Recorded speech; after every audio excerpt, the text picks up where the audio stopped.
Good afternoon to all. Welcome to Anu Krishna online chemistry classes. And let me I will discuss about the suspension solutions.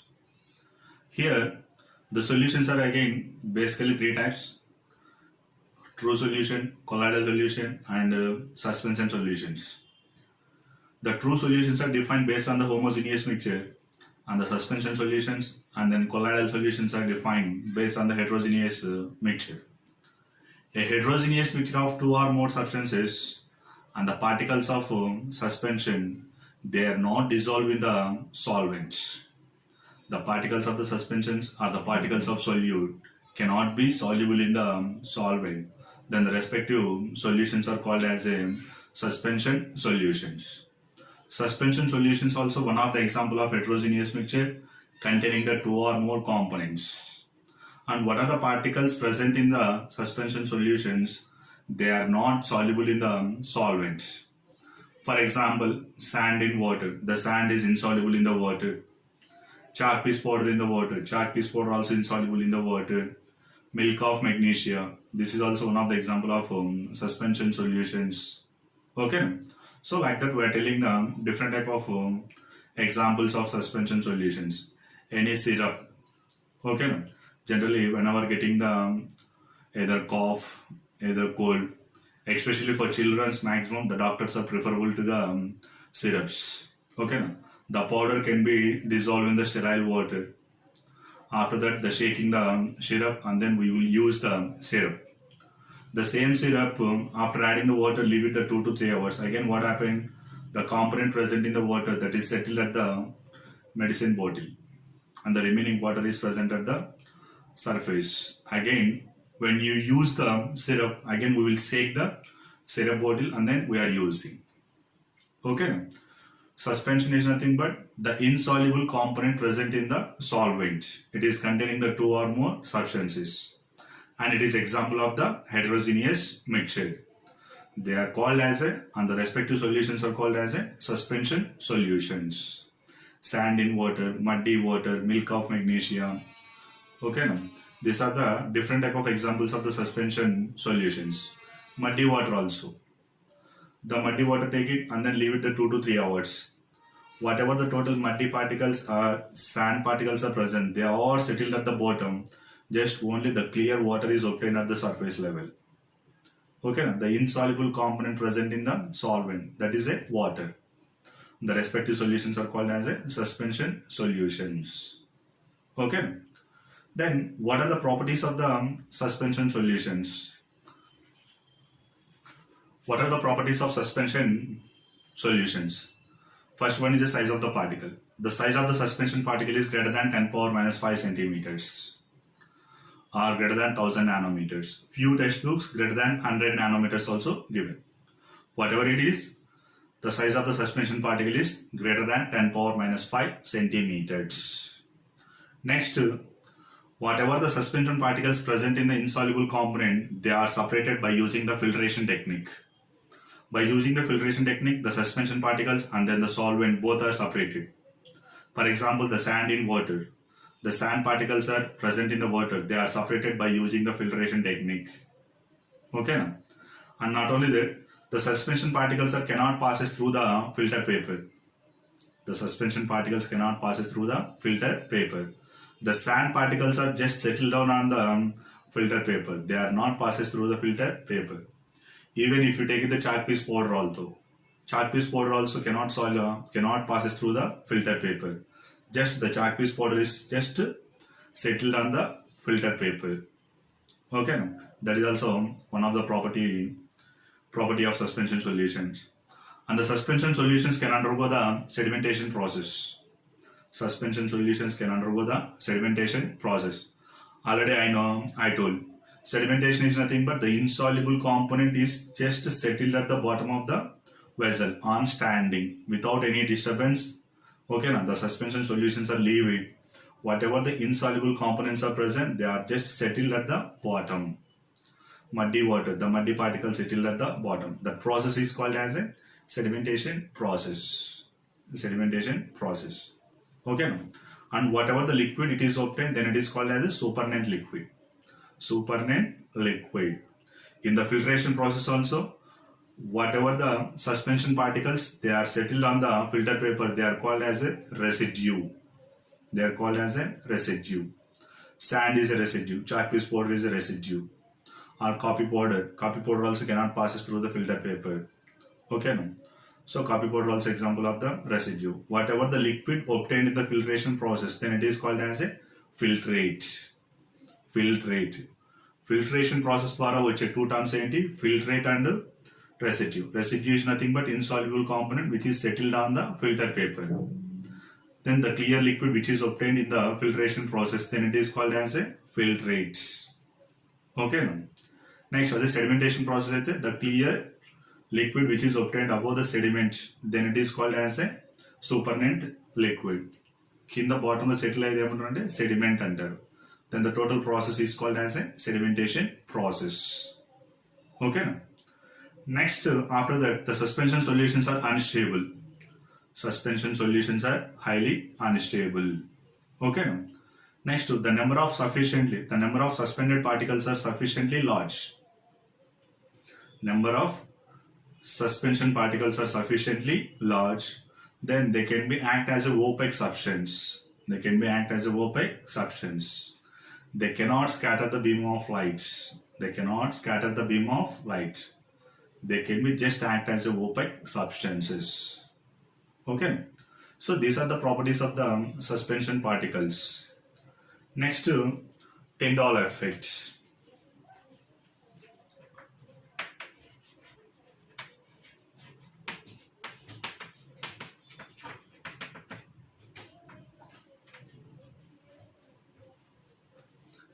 Tindol effect. Tindol effect is nothing but the scattering of beam of light. The scattering of beam of light by a medium containing the either suspension particles or colloidal particles. Either suspension particles or colloidal particles. These particles scatter a beam of light. Beam of light. Then the respective effect is called as a Tindol effect. Tindol effect. The Tindol effect can clearly explained by the John Tindall scientist. Tindall is a scientist name. The scientist can observe the path of light on the colloidal solutions and then suspension solutions. Based on these observations, John Tindall can explain the Tindall effect. Okay. What is meant by Tindall effect? The scattering of beam of light containing a suspension particles are colloidal particles. That effect is called as a Tindall effect. This can be explained by the John Tindall scientist. Okay. What are the examples of Tindall effect? For example, if you take the foggy environment, when you torchlight focus on the foggy environment, then what happens? The path of the torchlight we can clearly observe. In the path of the torchlight, we can see we can observe the water droplets or the dust particles. That effect is called as a Tindall effect.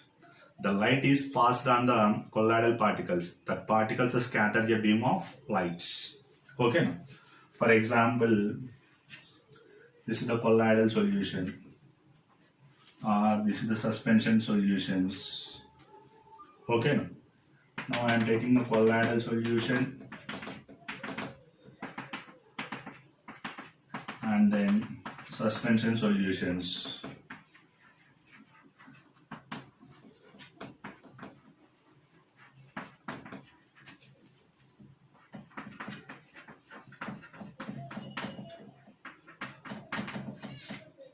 Suspension solution.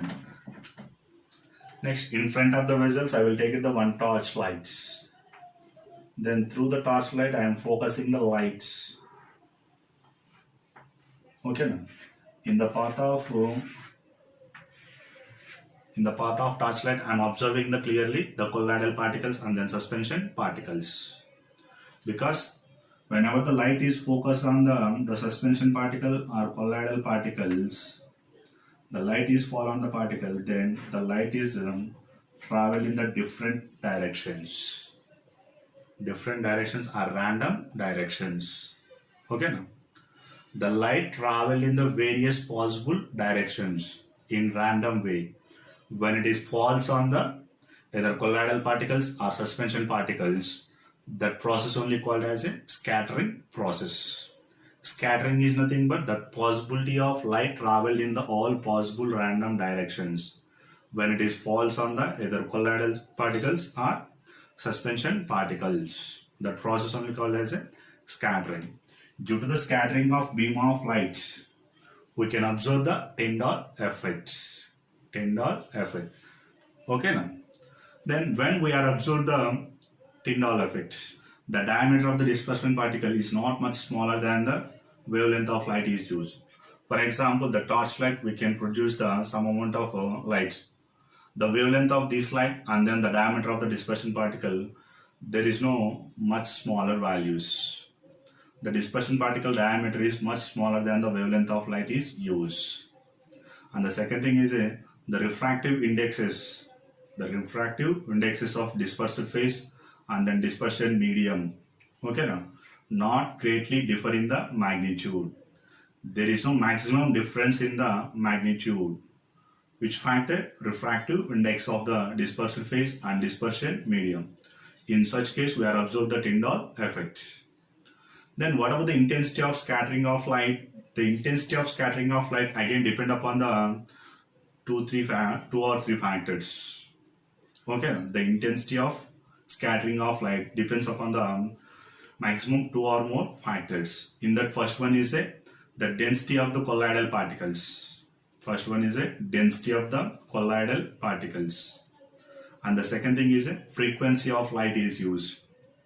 Frequency of light is used. Then the size of the particle must and should between the 40 nanometer to 900 nanometer. The size of the colloidal particle or the suspension particle between the 40 nanometers to 900 nanometers, 40 nanometers to 900 nanometers. Based on these three conditions, we can explain the intensity of scattering of light. One is the density of the colloidal particles. Density is nothing but the number of particles present in the colloidal solution. How many dispersed particles are present in the colloidal solution, or how many suspension particles are present in the suspension solutions. Frequency and wavelength, how much frequency or how much wavelength we are using. Okay. Next, third one is the size of the colloidal particle or suspension particle must and should between the 40 nanometers to 900 nanometers. In these three conditions, the intensity of scattering of light is very good. Next, what are the differences between the true solution, colloidal solution and suspension solutions? Here, according to the size of the particle, the true solutions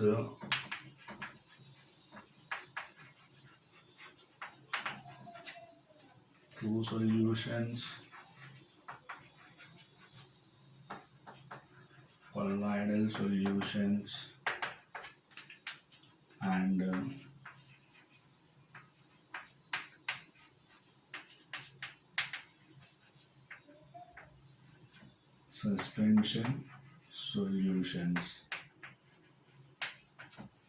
suspension solutions. Here, according to size of the particle, the true solutions, the size of the particle is less than 1 nanometer. The size of the solute particle in the true solution is less than 1 nanometer. Whereas in the case of colloidal solution, between the 1 nanometer to 1000 nanometers. Between the 1 nanometer to 1000 nanometers. Okay. Or if you take it the suspensions greater than 1000 nanometers. Greater than 1000 nanometers. The size of the particle is different in the three solutions. True solution, colloidal solution and then suspensions. The three colorless solutions are how to identify the given solution is a true solution or colloidal solution, or the suspension solution is nothing but based on the size of the particle only. One is the true solution, the solute is less than 1 nanometer, the dispersed particle is 1 nanometer to 1000 nanometers, the suspension particles are greater than 1000 nanometers. And the next thing is the true solutions are not settled on the standing. The true solutions are not settled on the standing. For example, the salt in water, just it is dissolved. After the 2 hours or 3 hours, the salt cannot settle down at the bottom of the vessel. Okay. But in the case of colloidal solution, it is mediumly present. It is not settled at the bottom and it is not soluble in the solvents. Whereas in the case of suspension, the solute particles or the suspension particles are clearly settled at the bottom. Clearly settled at the bottom. And what are the components present in the true solution? They are not separated by any physical technique. Any physical technique, that is nothing but by using the filtration, we cannot separate the solute and solvents. Here also, colloidal solution also, by using the just filtration technique, we cannot separate the dispersed particle and then dispersion medium. When you use the ultrafiltration technique, what are the components present in the colloidal solution? They can be separated. But in the case of suspension solutions, just by using the filtration technique also, what are the suspension particles and then solvent? They are separated. They are separated. The true solutions cannot exhibit the Tindall effect. True solutions cannot exhibit the Tindall effect. But in the case of colloidal solutions, they exhibit the Tindall effect, and the suspension particles also, only few suspension solutions are exhibit the Tindall effect. Okay now. So that is about the variation between the true solutions, colloidal solutions and then suspension solutions. Okay now. Thank you students. Subscribe my channel, share the video.